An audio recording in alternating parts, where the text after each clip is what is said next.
Well, who better discuss all these issues and many others facing the world than the author and psychologist, Dr. Jordan Peterson. Jordan, great to have you back on Uncensored, and may I wish you a very happy new year. Same to you, Piers, and thanks for the invitation. Let me ask you, do you believe in New Year's resolutions? Do you have any? Are they pointless? No, I don't think a vision is ever pointless. I think it's a good idea. And the idea of a New Year's resolution is a very ancient idea. You know, you can trace it all the way back to ancient Mesopotamia. So it's the death of the old, that's the old year, often symbolized by an old man, and then the birth of something new. And you see a conjunction between that and the Christmas celebration as well. And so when you have the opportunity to start again, you can start fresh. You can lay a new vision on the world, and that's how we cope with the world, is by laying a vision on it, consciously or unconsciously. Better to do it consciously. So there's any number of reasons for New Year's resolutions. Do you have any? Well, I make plans all the time, so I don't specifically have New Year's resolutions per se. I've built that process of making plans and generating visions into my life for a very, very long time. We developed software to help people do that. There's a site called selfauthoring.com that helps people elaborate out a future vision, for example. And so it's something I do on a very regular basis. The other thing that's happened to you in the last, since we last spoke to each other, is you've become a grandfather again. Your daughter Michaela gave birth to a little boy, George, and there's a lovely picture that our viewers are now seeing of all of you together. Let me ask you, Jordan, you've spoken a lot about being a father, about parenting. What's the difference between being a father and a grandfather? Well, I think what's the colloquial way of dealing with that? As a grandparent, you have all the pleasures and none of the pitfalls, essentially. You can stand back farther. You can be just more pure fun as well, because the primary responsibility for disciplinary interventions, at least in principle, has been devolved to your children. And then it's very interesting to watch them do that too. And it's reasonable for you to take a back seat because, well, it's now your children's responsibility to deal with their children. And you can stand in the background and be good fun and wise counsel. And that's a very good deal. The interesting thing is what's happening, I think, to the woke world, if you like, which has been a sort of new form of fascism, albeit ironically driven by people who would say fascism is their number one enemy.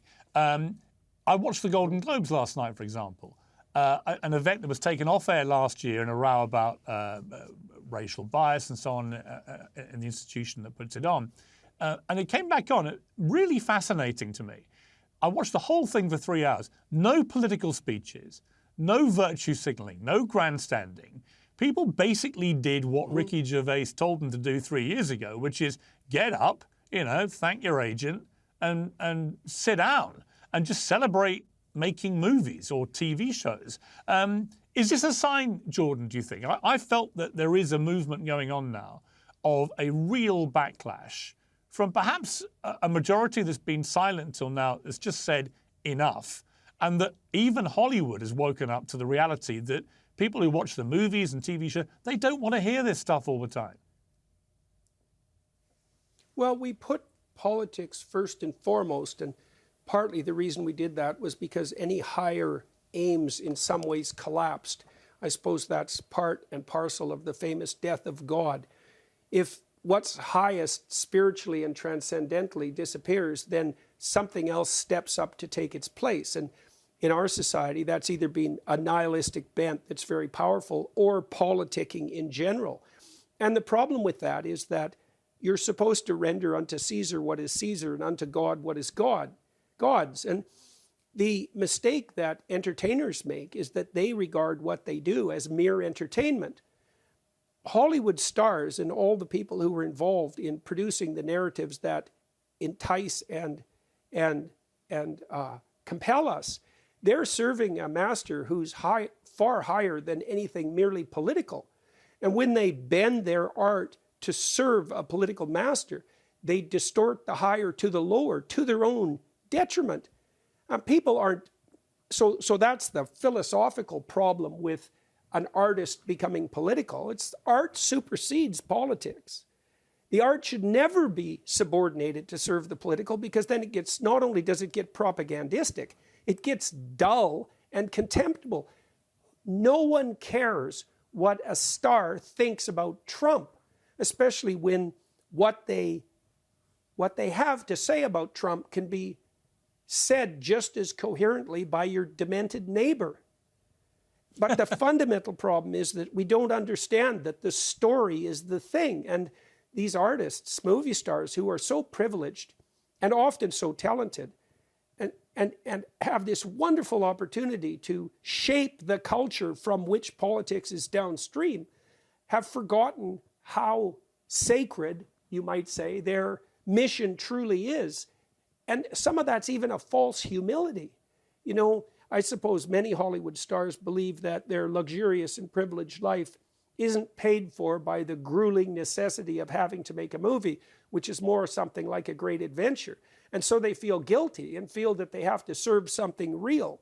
But the problem with that is that, well, who said the political was real, first of all? And second, there is absolutely nothing wrong with being a profound storyteller. In fact, apart from being a profound artist, and perhaps profound spiritually, I can't think of anything that is more clearly dedicated to the highest possible cause. And when we forget that, we destroy art, and we destroy the people who make it, and we undermine our culture. And it's possible, as you pointed out, given this pullback, let's say at the Golden Globes, that the storytellers are starting to realize that subordinating their venture to the idiot political, especially a victim-victimizer narrative, which is the lowest form of the political, is counterproductive in every possible way, including financially, hence Disney. Yeah. I mean, and also I was struck by the juxtaposition of the Globes with the rich and famous turning up and celebrating their art, which is great. And I totally agree with you that the art actually is a great calling. It's also a great escapism when times are difficult. You know, in the middle of a pandemic and cost of living crisis and wars raging again in Europe and so on, to be able to escape into the world of television or movies is actually really important for people. It's good for people's mental health. But back in Britain, we've had this dreadful scandal involving people who are not rich and famous. They're just ordinary, hard-working members of the public who were running little post office branches, delivering the mail to people. And because of a faulty Japanese computer system, suddenly hundreds and hundreds of them were accused of fraud because the computers were malfunctioning. And they were, in many cases, put in prison. They were all given criminal convictions. Many suffered appalling mental health. Many lost everything they had. 4 of them committed suicide. An absolutely appalling scandal. And yet here we are 20 years later with it still unresolved, no accountability. The woman who ran the post office at the time got honoured for her work, not punished.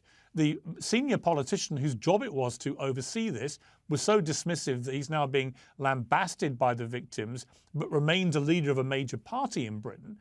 And you've got this Japanese company, Fujitsu, who have seen no reason so far to offer any financial compensation to these poor people. What do you make of that scandal?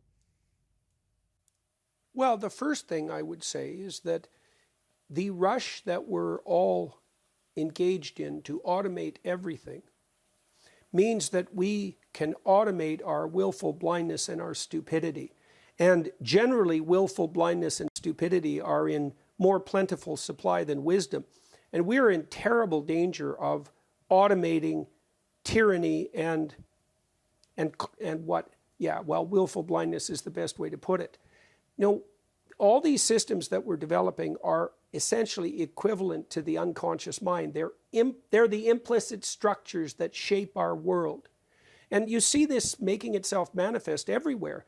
So your country, the UK, is completely covered with closed-circuit TV cameras, right? We're risking automating a kind of tyranny that's absolutely unimaginable. And the problem with that is that, especially once you get AI involved, you actually don't know what's being automated. You don't know what biases and errors are being built into the system.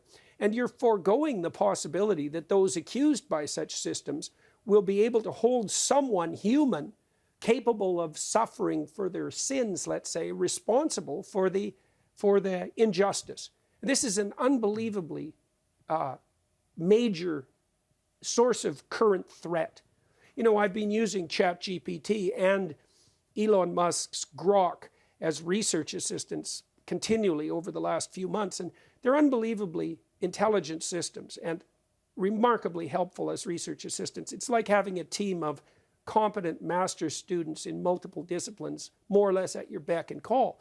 But they also lie constantly. They're biased, probably because they've been trained on a surfeit of recent publications. They're politically biased in a way that's absolutely unconscionable. And we genuinely risk automating our proclivity towards slavishness and tyranny. And that's going to become a much worse problem. It's going to threaten us digitally because our digital identities are already controlled by quasi or half automated machines, and it's going to threaten us directly as it did in the case of these postal workers. So, you know, increasingly you can't move from country to country without going through a facial recognition system. You know, you're monitored by systems that will increasingly be beyond our understanding and beyond our control. And we have to step so carefully to put those systems into place properly that it's hardly imaginable. And we don't have the legal framework even in place now to ensure that that's going to be possible. Your digital self, and mine as well, have virtually no protection. And as you extend yourself out into the virtual world, that is you, just as your reputation can be destroyed virtually. You're extended now into this virtual space. And who has ownership over the you that exists in this virtual space is by no means clear.